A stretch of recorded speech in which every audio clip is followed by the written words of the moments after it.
नमस्कार दोस्तों, हमारे YouTube चैनल इंडस्ट्रियल सॉल्यूशंस में आप सभी का एक बार फिर से स्वागत है।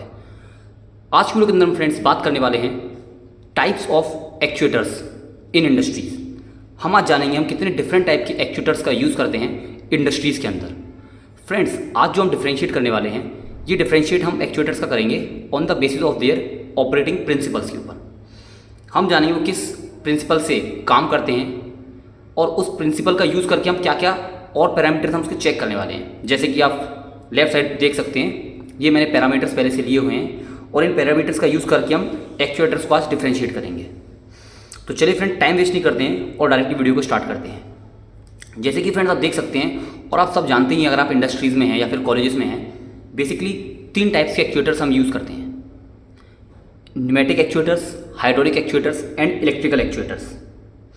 इसके अलावा भी कुछ कॉम्बिनेशन वाले एक्चुएटर्स होते हैं, वो वीडियो के एंड में आपके पास आने वाले हैं। सबसे पहले हम जानते हैं एक्चुएटर क्या होता है। ये एक्चुएटर वर्ड क्या है? फ्रेंड, एक्चुएटर एक मशीन का पार्ट है, या फिर आप कह सकते हैं ये भी एक छोटा मशीन इटसेल्फ जो फिजिकल मूवमेंट प्रोवाइड कराता है बाय कन्वर्टिंग एनर्जी। मतलब हम सीधी सी बात करें, अगर मेरे पास कोई न्यूमेटिक सिलेंडर है, ये एक एक्चुएटर है, ये हमें क्या कराएगा? फिजिकल मूवमेंट क्या प्रोवाइड कराएगा? जब हम इसकी एनर्जी कन्वर्जन करेंगे। एनर्जी किस फॉर्म में होगी? आपका न्यूमेटिक होगा तो एयर के फॉर्म में, हाइड्रोलिक होगा तो आपका ऑयल के फॉर्म में, इलेक्ट्रिकल होगा तो इलेक्ट्रिकल पावर के फॉर्म में। तो ये क्या करेगा? एक्चुएटर किसी भी एनर्जी को मैकेनिकल मूवमेंट में कन्वर्ट करता है।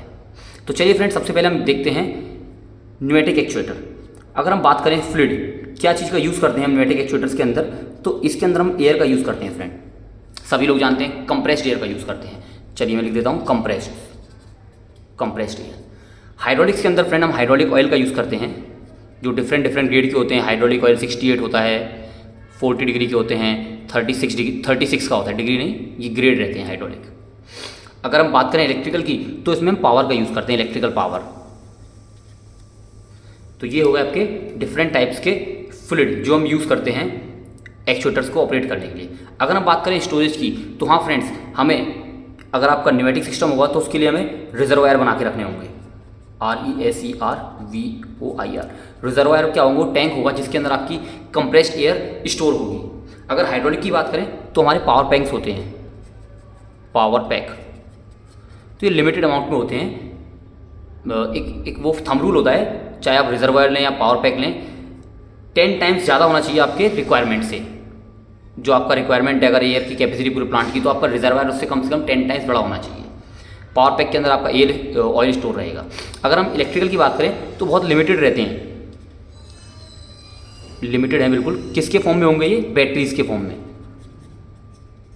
इतनी ज़्यादा बैटरीज़ की रिक्वायरमेंट होती नहीं है। इंडस्ट्रीज में लाइट तो 24/7 होती है, नहीं तो डीजी रहते हैं, डीजल जनरेटर रहेंगे आपके। तो कहीं कहीं केस में हम बैटरीज़ का यूज़ कर सकते हैं, लेकिन हाँ, अगर चाहें तो आप स्टोरेज कर सकते हो। फिर आती है आपकी एक्यूरेसी। फ्रेंड्स, एक्यूरेसी की अगर मैं बात करूं तो जो आपकी न्यूमेटिक है बिल्कुल लो एक्यूरेसी होती है इसकी, हाइड्रोलिक की मॉडरेट होती है, और इलेक्ट्रिकल सिस्टम वेरी एक्यूरेट, बहुत ज़्यादा एक्यूरेट है। देखिए फ्रेंड्स, लो क्यों है? जो आपकी कंप्रेस्ड एयर होती है उसको कंट्रोल करना बहुत मुश्किल होता है, वो बहुत ज़्यादा फास्ट ट्रेवल करती है, इसीलिए उसकी एक्यूरेसी न्यूमेटिक की लो होती है। लेकिन हाइड्रोलिक को आप कुछ हद तक कंट्रोल कर सकते हैं, जो उसकी स्पीड होती है वो लो रहती है। लेकिन अगर आप इलेक्ट्रिकल कहेंगे तो बहुत ज़्यादा हाईली एक्यूरेट सिस्टम होता है। इसके बाद हमारे आते हैं आपकी इनिशियल कॉस्ट। इनिशियल कॉस्ट भी न्यूमेटिक्स में लो रहती है, इसमें हाई होती है आपकी हाइड्रोलिक सिस्टम में, और इलेक्ट्रिकल सिस्टम भी थोड़ा आपके कॉस्टली होते हैं, इसकी कॉस्ट हाई होती है। देखिए फ्रेंड्स, अगर मैं बात करूँ न्यूमेटिक सिलेंडर अगर ले लेते हैं हाइड्रोलिक सिलेंडर, तो हाइड्रोलिक सिलेंडर की कॉस्ट ज़्यादा होगी, क्योंकि उसका जो बॉडी स्ट्रक्चर बनेगा वो कम से कम, नहीं तो मान लीजिए अब 150 बार प्रेशर के लिए बनाया जाएगा। एग्जांपल ले रहा हूँ, ये मैक्सिमम होते हैं 8 बार के लिए। 8 बार तो मैंने एक्सट्रीम केस लिया है, 5 बार तक के होते हैं ज़्यादातर। तो इसकी जो सील होंगी या बॉडी होंगी न्यूमेटिक सिस्टम की, वो कम प्रेशर के लिए डिज़ाइन होती हैं, इसलिए इसकी कॉस्ट लो पड़ती है, हाइड्रोलिक कॉस्ट ज़्यादा होती है।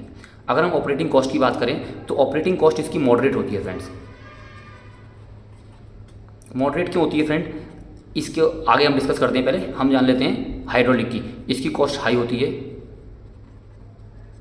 और इलेक्ट्रिकल सिस्टम बिल्कुल लो, बिकॉज 24 वोल्ट्स की अगर हम कोई कॉइल होगी या फिर एक्चुएटर होगा तो उसकी वैसे ही आप समझ सकते हो कितनी ज़्यादा लो कॉस्ट होगी।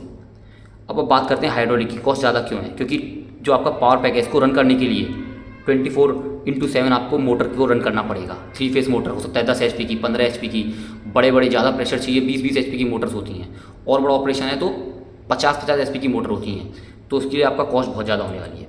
वहीं अगर हम इसकी मॉडरेट क्यों कह रहे हैं, बिकॉज जो कंप्रेस्ड एयर आप बनाएंगे उस कंप्रेसर के अंदर तो कम से कम 100 HP या फिर 50 HP की मोटर होगी, तो उसमें भी मोटर आ रही है, इसकी कॉस्ट ज़्यादा पड़ेगी।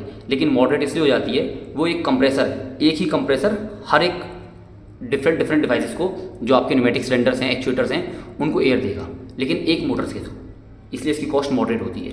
अगर हम बात करें फोर्स, तो इसमें फोर्स लो रहती है आपकी, हाइड्रोलिक में हाई फोर्स ऑपरेट होती है, और इलेक्ट्रिकल में भी आप कितने भी एक्सट्रीम तक ले जा सकते हैं हाई फोर्स। कैसे, इसका जो ऑपरेटिंग प्रेशर इतना कम है। फोर्स का मतलब है जो आपका न्यूमेटिक सिलेंडर है कितनी फोर्स के साथ किसी ऑब्जेक्ट को प्रेस करेगा या फिर पीछे खींचेगा या फिर आगे लाएगा, उसे हम फोर्स की तरह डिफाइन कर रहे हैं। तो न्यूमेटिक्स का कम होता है, हाइड्रोलिक्स का हाई होता है, इलेक्ट्रिकल का भी हाई होता है। अगर हम सेफ्टी फैक्टर्स की बात करें, इंडस्ट्रीज़ के अंदर फ्रेंड्स सेफ्टी का बहुत इंपॉर्टेंट रोल होता है। ये सेफ होता है बिकॉज जो इसका ऑपरेटिंग प्रेशर है बहुत ज़्यादा लो है। ये आपका थोड़ा सा रिस्की होता है, रिस्की मैं इसलिए कह सकता हूँ बिकॉज ऑयल का यूज़ कर रहे हैं आप और लीकेज वगैरह हो सकते हैं, तो फायर के कंडीशन भी आ जाती है, हैजार्ड कंडीशन फायर। इलेक्ट्रिकल भी आप रिस्की मान सकते हैं फ्रेंड, बिकॉज अगर आप सही से यूज़ नहीं करेंगे तो इलेक्ट्रिक शॉक का आपको दिक्कत आ सकती है। अगर आप इन चीज़ को ओवरकम कर लेंगे तो फिर इलेक्ट्रिकल में कोई इशू नहीं है, इलेक्ट्रिक शॉक। तो ये होते हैं हमारे कुछ डिफरेंट टाइप्स के एक्चुएटर्स। अब जो हम फ्रेंड्स मैंने आपको स्टार्ट में बताया था, हम मोस्ट इंपॉर्टेंट जो एक्चुएटर्स होते हैं उनको जानते हैं, जो होते हैं कॉम्बिनेशन से बनते हैं। जैसे कि अगर मैं इलेक्ट्रिकल को न्यूमेटिक के साथ कंबाइन कर दूं तो आपका बनेगा इलेक्ट्रोन्यूमेटिक। अगर मैं इलेक्ट्रिकल को हाइड्रोलिक के साथ कंपेयर कर दूं तो आपका इलेक्ट्रो हाइड्रोलिक। और कुछ कुछ ऐसे भी होते हैं फ्रेंड जिसमें एयर हाइड्रोलिक सिस्टम आता है, एयर HYD, जिसमें कॉम्बिनेशन होगा हाइड्रोलिक और न्यूमेटिक्स का। तो फ्रेंड्स अब जो अगली वीडियो होने वाली है उसके अंदर हम बात करने वाले हैं आपके इलेक्ट्रोन्यूमेटिक सिस्टम की, और मैं पूरी सीरीज जनरेट करूंगा इलेक्ट्रोन्यूमेटिक सिस्टम की, जिसमें हम पूरा डिटेल में जानेंगे कैसे वर्क करता है, क्या क्या प्रिंसिपल्स होते हैं, कितने डिफरेंट टाइप्स के इलेक्ट्रोन्यूमेटिक सिस्टम्स होते हैं। अभी तक फ्रेंड्स आज की वीडियो में इतना ही। आशा करता हूँ आपको वीडियो अच्छी लगी हुई फ्रेंड्स, और अगर वीडियो अच्छी लगी तो लाइक कीजिए फ्रेंड्स, ज़्यादा से ज़्यादा वीडियो शेयर कीजिए, and please don't forget to subscribe my channel. Thank you.